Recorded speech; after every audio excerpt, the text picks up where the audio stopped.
What stops most people from publishing videos like this is not an absence of creativity. It's not an absence of time. It's certainly not an absence of the technical capabilities. We all have phones in our pockets. We all have internet connections. But what stops most people, I would suggest, is the fear of being judged.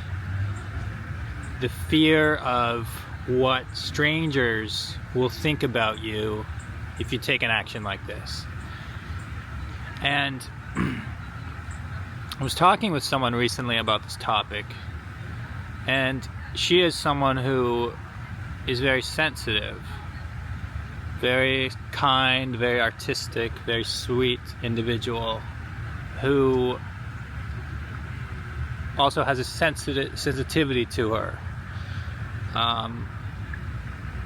I can also, in my own way, be quite sensitive, and being a sensitive individual gives you, in some sense, it can be a superpower. It makes you more attuned to emotions, more attuned to little things that someone less sensitive might not notice. And if you find the words to talk about that or write about that, you can be an effective communicator. It can help as an artist. But it can also hurt, because that same sensitivity means that an unkind comment can stick with you for days. Or a friend saying, why are you making videos? I really don't think you should do that. I don't think it's a good look for you. Could stop you entirely, right? It could be enough to end your career, your hobby, your passion, whatever. It could stop you on that journey. One person's negativity or doubt could spread through you like a virus. Positivity could also spread through you. Words of encouragement could also spread through you and motivate you. But the point is that in some ways, the healthiest response is to not care at all about others and to just brush off thousands of negative comments. Those people are the individuals who actually succeed the most on social media, right? Like, look at Donald Trump, who's a classic example of a president in the age of social media. He is probably he might be the most hated person in the world. And yet he might care less about that than anyone in the world, right? He's just living his life, being president of the United States. He'll literally go to football games and he'll wave and thousands of people will be booing him and he'll be like, yeah, everyone loves me. Yeah, he's in his own delusional world of narcissism. He's a con man, he's a liar, he's a fraud. And because of all that, he succeeds on social media.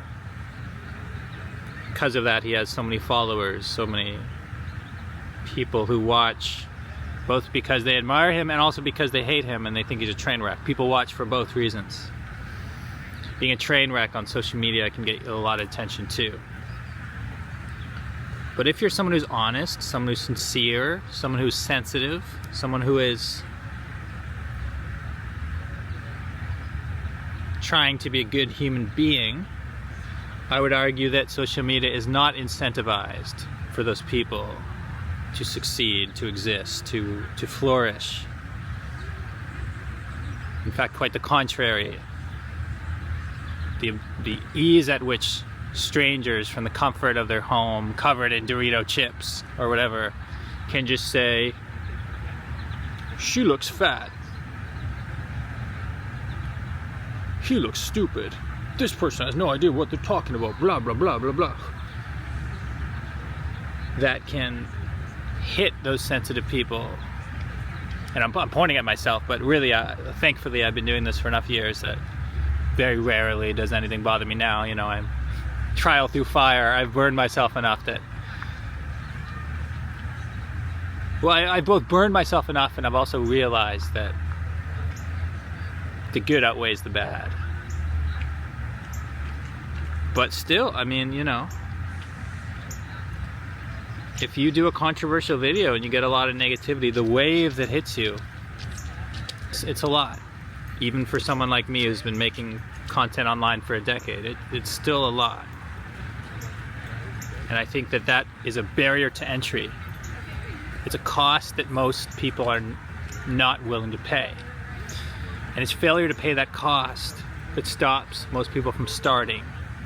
And because those sensitive, kind, charismatic, I mean, sometimes charismatic, sometimes unique, sometimes,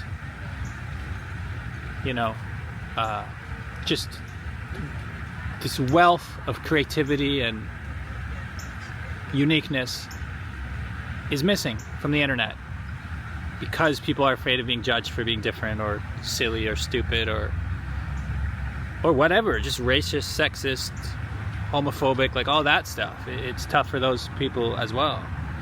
So the point is, because of all that, social media attracts the narcissists, the people who don't care, the people who will be arrogant assholes and just own it, you know?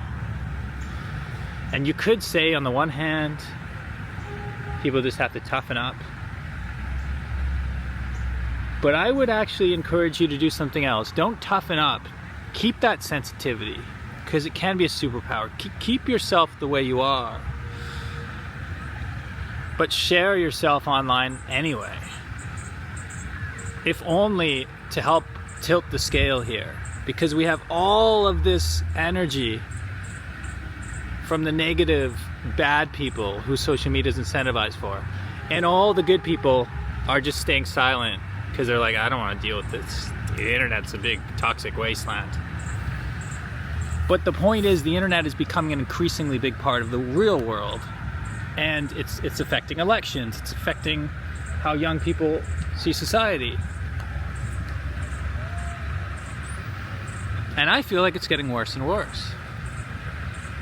And so as people who believe in sincerity, as people who believe in things in this world, I'd say we have a moral obligation to not stay silent and to not let the assholes take over the internet.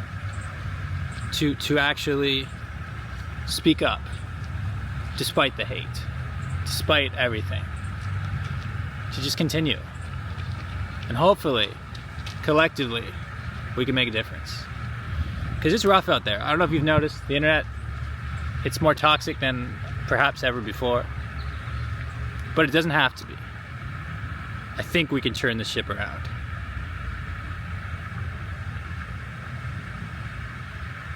I think we can.